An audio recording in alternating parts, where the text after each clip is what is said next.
A smile born from the breath. Have you ever wondered, could just one mindful breath be enough to bring a genuine smile to your face? It sounds almost too simple, doesn't it? We often think happiness comes from big achievements, from buying something new, or from fixing every single problem in our lives. But what if the doorway to peace is as close as your own breath? I once met a man who carried so much tension in his body that even his shoulders seemed to curl forward under its weight. Every day, he rushed to meet deadlines, rushed through conversations, rushed even through his meals. And yet, no matter how much he achieved, his heart never felt at rest. One afternoon, during a meditation retreat, the teacher simply said, "Stop. Breathe. And smile." At first, he thought it was silly. Smile? For what?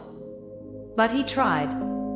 He closed his eyes, inhaled slowly, and allowed his lips to soften into the shape of a gentle smile.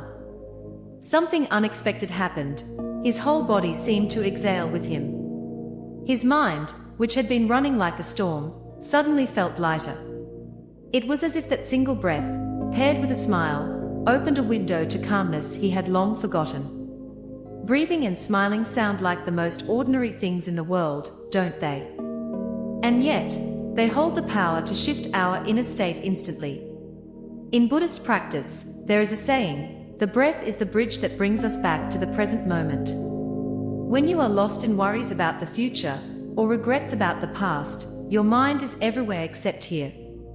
But the moment you pay attention to your breathing, you anchor yourself in the only place life truly happens, the present. And when you add a smile, that moment of presence blossoms into joy. Think about it. When was the last time you took a deep, intentional breath? Not the shallow breaths we take while scrolling on our phones, but a real inhale that fills your lungs, and an exhale that carries away the tension in your chest. What if you tried it now? Inhale, pause, and as you exhale, let a small smile appear. Notice how it feels. It's not about forcing happiness. It's about creating space for peace to arise naturally. Modern science confirms this ancient wisdom. Studies show that even the act of smiling, whether or not you feel like it, sends signals to your brain that reduce stress and release endorphins. Your body doesn't always know the difference between a fake smile and a genuine one. Both can spark a shift in your mood. Combine that with mindful breathing, and you have a powerful practice available to you at any moment of the day. I often remind myself, peace doesn't have to be complicated. Sometimes we search for it in books, in long journeys, or in other people. But really, peace is waiting quietly in the simple rhythm of our breath. It's there in the rise and fall of the chest, in the soft curve of a smile that says, "I am here, I am alive, and this moment is enough." So the next time life feels overwhelming, remember this: you don't need to fix everything at once. You only need to pause, breathe, and smile. That tiny shift can be the beginning of something profound. And tomorrow, we will go even deeper into why this smile, born from your breath, is not only calming, but also deeply healing. Together, we'll explore how a simple smile can mend the hidden wounds of the heart. Stay with me. The smile of healing. They say the best medicine is free. No prescription, no side effects, no cost at all. What is it? A smile. Yes, something so simple, so ordinary, yet so powerful. I remember hearing the story of a woman who was diagnosed with cancer. The doctors gave her only a short time to live. She went through the treatments, of course, but she also chose something unusual as part of her healing. Every morning, she smiled. Before she got out of bed, before she checked her phone, before she even looked in the mirror, she would close her eyes, breathe, and smile. Not because she was pretending everything was fine, but because she wanted to greet life with gratitude, even in the face of pain. Day after day, she practiced this. Her body weakened, but her spirit grew lighter. She smiled at the nurses, at her family, at strangers who visited her. And something remarkable happened. The time the doctors had predicted passed, and she was still here. She lived many more years, not just surviving, but truly living, because she allowed her smile to be medicine for her own heart and for everyone around her. This might sound like a miracle, but it's actually grounded in something very human. In Buddhism, there is a teaching: one smile can soothe 1,000 sufferings. It means that the simple act of smiling, when rooted in mindfulness, can bring peace where there was only pain. A smile doesn't erase our difficulties, it doesn't make cancer disappear or erase grief, but it transforms the way we carry them. Think about your own life. How often do you smile when you wake up in the morning? Not the automatic smile you put on for others, but a gentle, real smile that you offer to yourself, as if saying, "Good morning. I'm still alive. This day is a gift." What would change if you began your day that way? Science also supports what the ancients already knew. Smiling releases endorphins and serotonin, the chemicals of happiness and calm. It lowers stress, strengthens the immune system, and even helps the body heal faster. Your smile is not just an emotional gesture, it's a physical act of healing. But perhaps even more important than the biology is the energy it carries. When you smile at someone, you're not only healing yourself, you're offering healing to them. Haven't you noticed how contagious a genuine smile can be? Imagine walking into a room heavy with tension, and one person smiles. Instantly, the atmosphere softens. Hearts open a little. For a moment, suffering is eased. I think that's why so many great teachers, saints, and even the Buddha himself are often depicted with a smile. It's not a smile of denial, it's the smile of someone who sees deeply into life, including its pain, and still chooses compassion. So maybe today, you could try this experiment: smile as your first act of the morning. Not for anyone else, just for you. Let it be a small seed of healing planted at the very start of your day.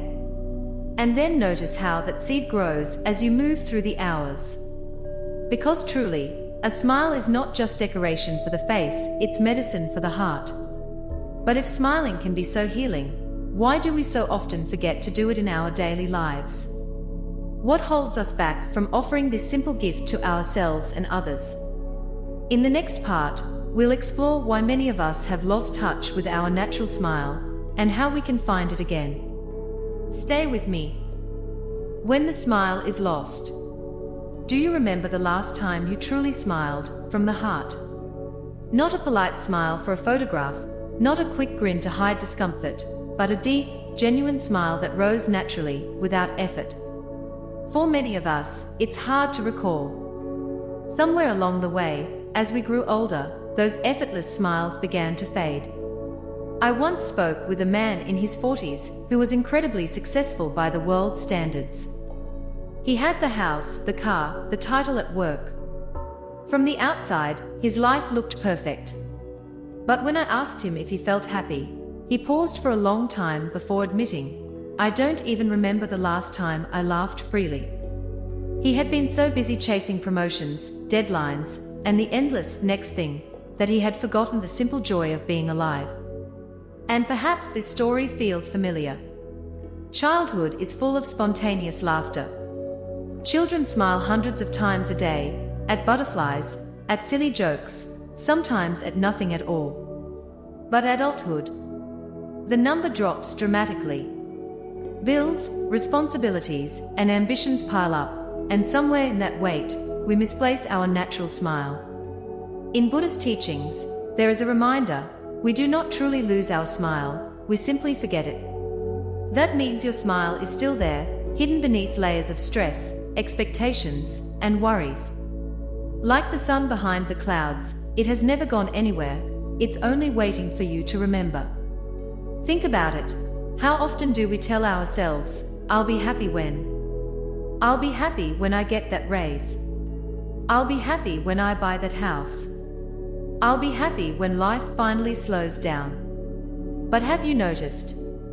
The moment one desire is fulfilled, another takes its place. The smile we are waiting for keeps being postponed. And in the rush of reaching for tomorrow, we overlook the smile available right now. I've had this experience myself. There were days when I pushed so hard, working late, chasing goals, that I didn't notice the beauty already around me. Then, one quiet evening, I caught sight of my child laughing at something small and silly. It was such a pure sound, such a free smile, that it stopped me in my tracks. I realized, joy had never left, it was me who had walked away from it. So maybe the question isn't, where did my smile go? The question is, what am I prioritizing so much that I've forgotten how to smile? And if a child can find delight in a puddle, a flower, or a passing breeze, why can't we? The good news is, the smile of the heart is never gone forever. It's like a seed buried deep in the soil of your being. With a little mindfulness, with a little pause to breathe and notice, it can sprout again. But first, we must recognize how much we've neglected it. So let me ask you again, do you remember the last time you smiled deeply, without reason? If the answer is no, don't be discouraged. It simply means the time has come to remember. And in the next part, we'll explore exactly how to rediscover that innocent, natural smile, the smile that arises when we let go and come back to the present moment. Stay with me. The smile and letting go. Did you know that sometimes, all it takes is releasing a single thought, and a smile will appear on its own? It sounds almost unbelievable, but if you've ever carried anger or resentment, you know how heavy one thought can be. And you also know the freedom of letting it go. I once met a young man who had been practicing meditation for only a short while. He told me about a conflict he had with a close friend. They had argued harshly, and even days later, he was still replaying the conversation in his mind, feeling the heat of anger rise each time. It was eating away at him. One evening during meditation, his teacher said, "Notice the thought. Breathe. And let it go, like dropping a stone into the river." At first, he resisted. He thought letting go meant excusing what had been said.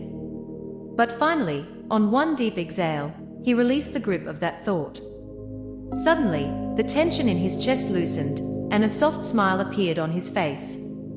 He laughed and said, "I feel like I've just put down a backpack I didn't know I was carrying." This is the quiet magic of letting go. We often think we'll only smile when life is perfect, when problems are solved, when apologies are made, when everything falls into place. But the truth is, life is rarely perfect. What we can choose, however, is to release the story we are holding onto so tightly. And in that space, peace has room to enter. In Buddhist teachings, there is a simple truth: when the mind releases, the smile returns. The smile is not forced, it's not an act. It's what naturally arises when the heart is no longer weighed down by clinging or resentment. Think of a pond. When the water is stirred up by a stick, it becomes cloudy. But when you stop stirring, the mud settles, and the water clears on its own. The smile is like that clarity. It doesn't need to be created, only revealed. Have you noticed how exhausting it is to hold onto anger? Our shoulders tighten, our stomach churns, our jaw locks. The body keeps score of what the mind refuses to release. But letting go is like opening the windows of a stuffy room. Suddenly fresh air enters, and the body softens. And often, right there, without planning it, the corners of your mouth rise into a smile. I've had moments like this myself. There was a time I held onto a hurtful comment someone made, replaying it again and again. I thought holding on protected me. But really, it was poisoning my own peace. The day I finally exhaled and whispered to myself, "Let it be," I noticed something curious. I wasn't frowning anymore. I was smiling. Not because the situation had changed, but because I had. So let me ask you, what would happen if you let go of just one heavy thought you've been carrying? Could a smile return to your face? Could your heart feel a little lighter? Remember, smiling is not about pretending everything is fine.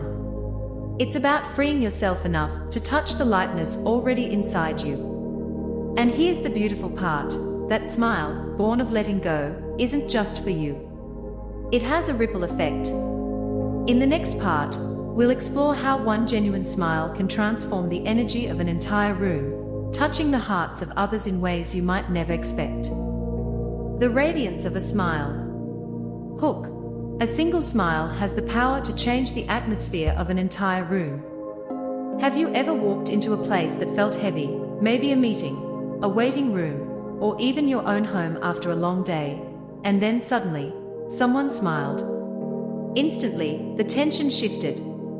The space felt warmer, more welcoming, almost as if the light had been turned on from within. That is the quiet, unspoken magic of a smile. It doesn't ask for attention, yet it changes everything around it. I remember hearing a story about a teacher who carried this gift so naturally. Every morning, she would enter her classroom with a gentle smile. She didn't say much in those first moments, but the children noticed. Her smile told them, "You are safe here. You are welcome here." And even the most restless child found themselves calming down, ready to listen, ready to learn. It wasn't discipline, it wasn't authority, it was presence. A simple, mindful presence expressed through a smile. Buddhist teachings remind us that mindfulness doesn't just nurture ourselves, it waters the seeds in others. When we smile with awareness, it's not just a habit of the lips. It's a signal from the heart, a ripple of peace that touches everyone nearby. A smile can say what words cannot. I see you. I wish you well. You matter. And yet, how often do we forget this? How often do we go through our days with furrowed brows, caught in worries, frustrations, or just the rush of endless tasks?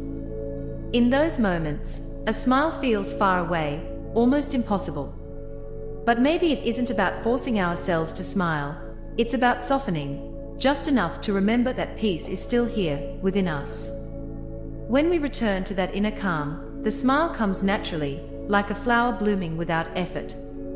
Think about the last time someone's smile changed your mood.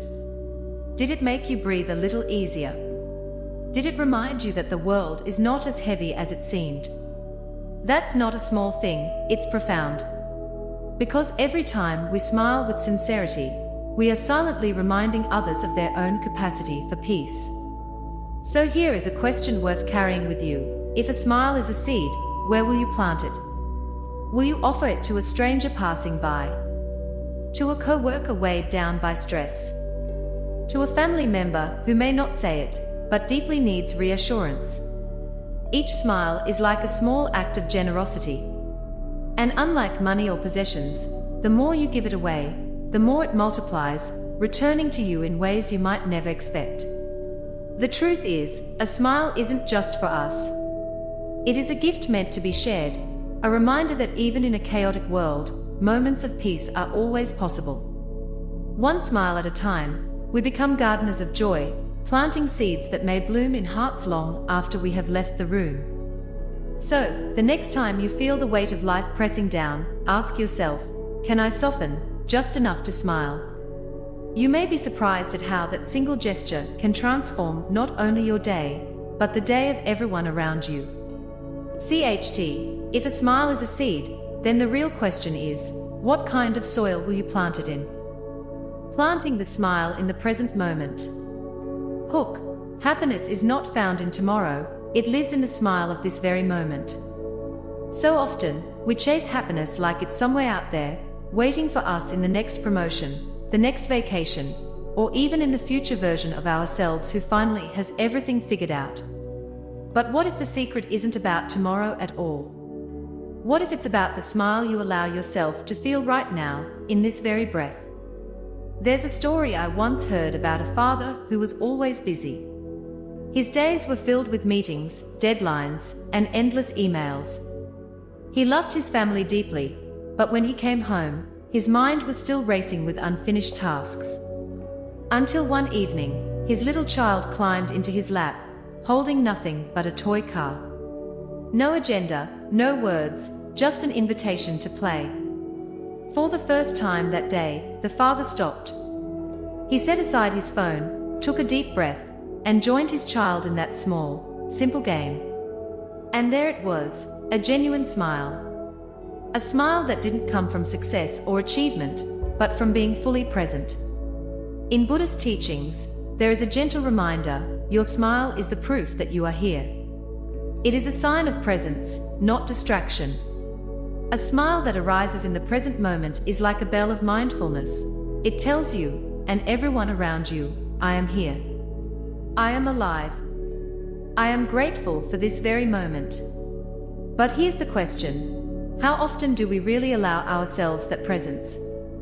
How often do we put down the weight of yesterday, or the anxieties of tomorrow, just to sit in the gift of now? The truth is, most of us carry so many what ifs, and not yet in our minds, that we forget to enjoy the simple act of being alive. A child's laughter, the warmth of morning sunlight, the comfort of breathing deeply, all of these are invitations to smile.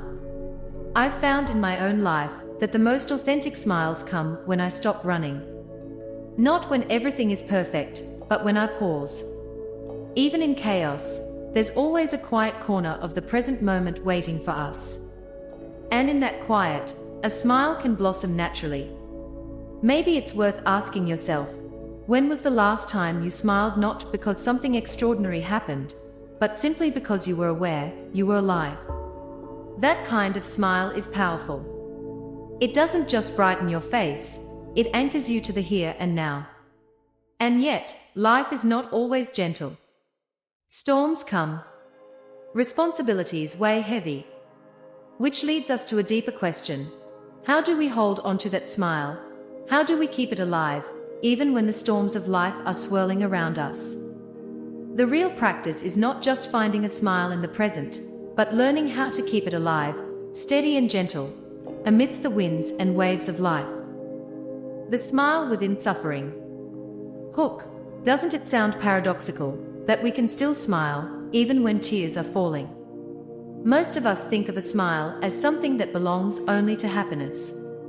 We smile when things go our way, when life feels light, when our hearts are free. But what about the other times? What about the seasons of loss, grief, or deep sorrow? Is a smile still possible there? There is a story of a Zen master who lost someone very dear to him. People around expected him to be crushed, perhaps even broken by grief. And indeed, his eyes carried sadness, and his heart felt the sting of impermanence. But when someone asked him how he was, he gently smiled. Not a smile of denial, not a mask to hide his pain, but a smile born from understanding. He said, "Life is fragile. To lose is also part of love. When I smile, I am embracing both the pain and the beauty of impermanence." This is the essence of Buddhist wisdom. Smiling in suffering is not pretending, it is accepting. A genuine smile in the midst of pain does not erase grief. It does not deny the hurt. Instead, it acknowledges the truth that life is both joy and sorrow, both gain and loss. A smile here is a way of saying, yes, this too is part of my journey. Have you ever experienced a moment like that, when you were in pain, but a quiet smile arose anyway? Perhaps at a funeral, remembering a tender memory of the one you lost. Or in the middle of heartbreak, realizing you had loved so deeply that loss could even hurt this much. In those moments, a smile can coexist with tears. And in that coexistence, healing begins. I've noticed in my own life that the most profound smiles are not the easy ones, they are the ones born in difficulty. They are softer, deeper, carrying both sorrow and wisdom. These are not smiles that say, I am fine. They are smiles that say, I accept what is. And that acceptance is where resilience grows. Buddhist practice teaches us that a smile itself can be a form of meditation. Just as we sit with our breath, we can sit with our smile. Not forcing, not faking, but allowing it to arise like a small candle in the dark. That simple act can shift the energy within us. It softens the edges of pain. It reminds us that even in suffering, there is still space for peace. So perhaps the question is not whether we can smile in suffering, but how. How can we train ourselves to smile gently at impermanence, instead of fighting against it? How can we let our smile be a sign of courage, a quiet act of faith that even the storm will pass? This is why a smile is not just an expression, it is a meditation, a spiritual practice. And when you learn to smile through your tears, you discover that peace was never lost. It was always there, waiting beneath the pain. Smiling as meditation. Hook. Whether you're walking, sitting, or even eating a simple meal, any moment can be a moment to smile. We often imagine meditation as something serious, requiring a cushion, a silent room, and a strict posture. But what if I told you that one of the simplest and most profound forms of meditation is something as natural as smiling? You don't need incense, you don't need long hours of discipline.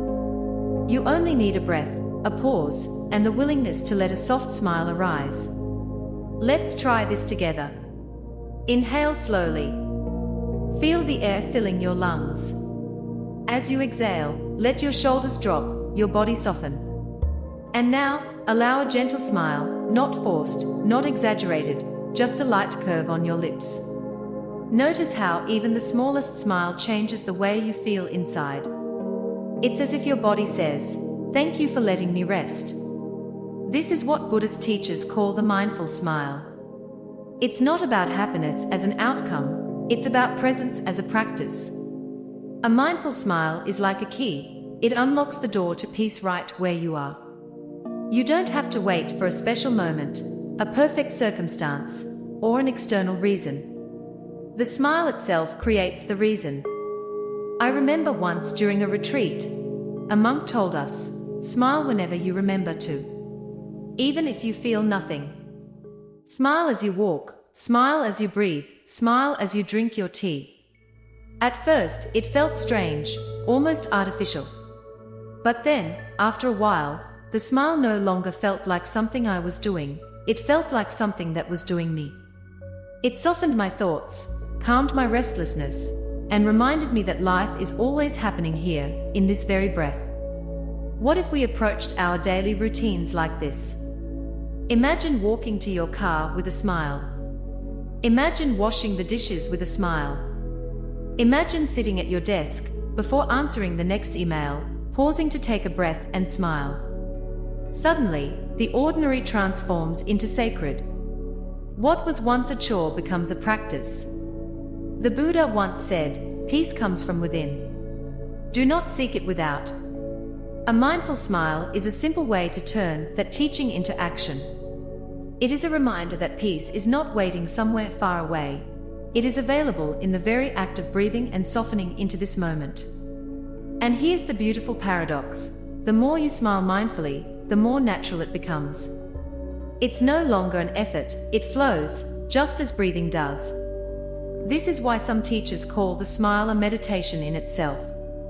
You don't need to think, analyze, or struggle. You just breathe, release, and smile. So let me ask you, when was the last time you smiled, not because of something outside, but simply because you were alive, breathing, and aware?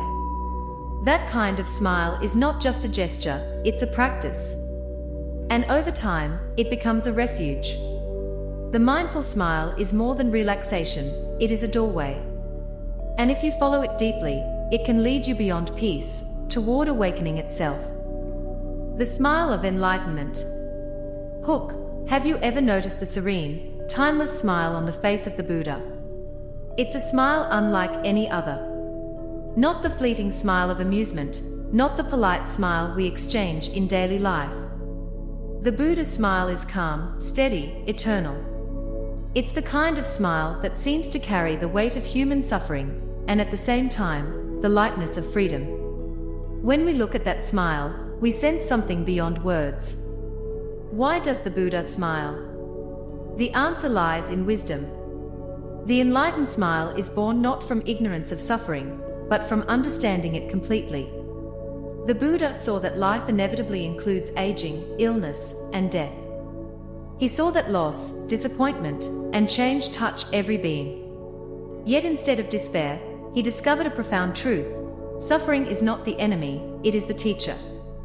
And when we see suffering clearly, without fear, something within us relaxes. A smile appears. Think of it this way: when a storm rages, we might tremble at the thunder.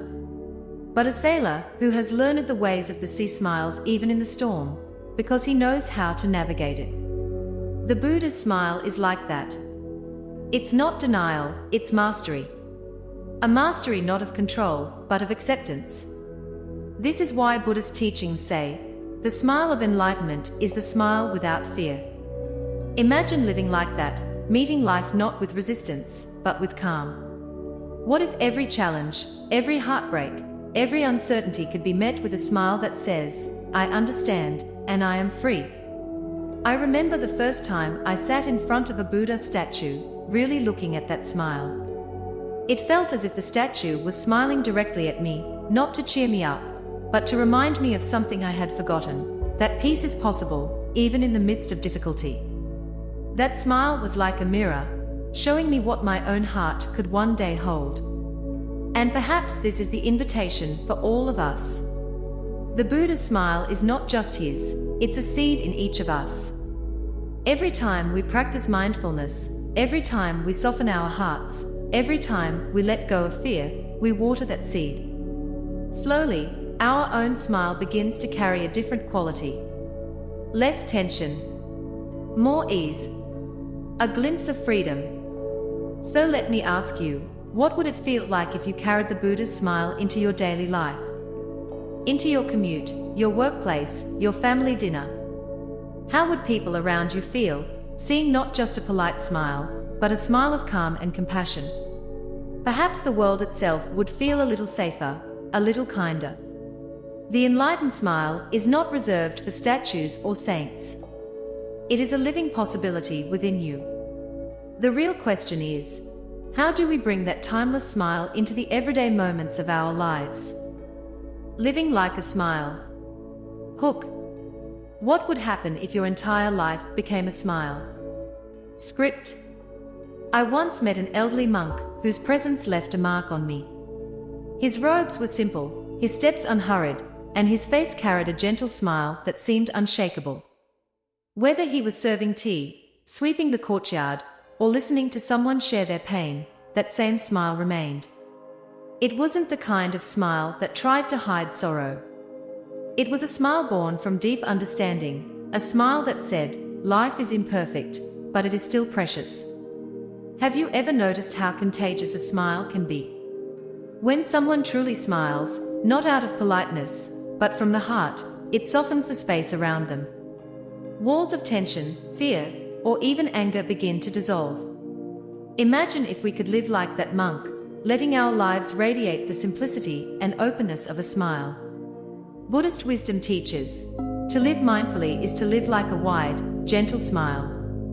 A smile is not just an expression of joy, it is a practice of presence. When you smile mindfully, even if only slightly, your body relaxes, your breath deepens, and your mind returns home to the present.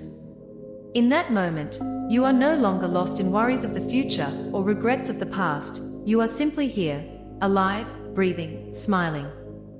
Think about the last time you smiled genuinely. What did it feel like? Maybe it came while watching a child play, or when a stranger offered unexpected kindness. That moment was not just happiness, it was awareness. It was the recognition of life's simple gifts. But here's the deeper practice. What if you could smile not only when things are easy, but also when life tests you? That monk I mentioned had lived through wars, hunger, and loss. Yet, he carried a smile through it all, not because suffering disappeared, but because he had learned to embrace it with compassion. His smile was a reminder, pain is real, but so is peace. Living like a smile doesn't mean ignoring difficulties. It means facing them with the same openness you give to joy. It means trusting that within every moment, pleasant or painful, there is a seed of understanding that can set you free. I invite you to try something small. The next time you feel overwhelmed, pause and breathe. Place a gentle smile on your lips, even if it feels forced at first. Notice how your body shifts. Notice how your heart softens. In that moment, you are practicing what the monk lived every day. You are living like a smile. So, what would happen if your whole life became a smile? You might discover that peace is not a distant goal, but something you can embody, here and now, in the simplest gesture. Closing. In our next video, we'll explore how to turn each step and each breath into a source of endless joy. Until then, may your smile be the light that guides you back to the present.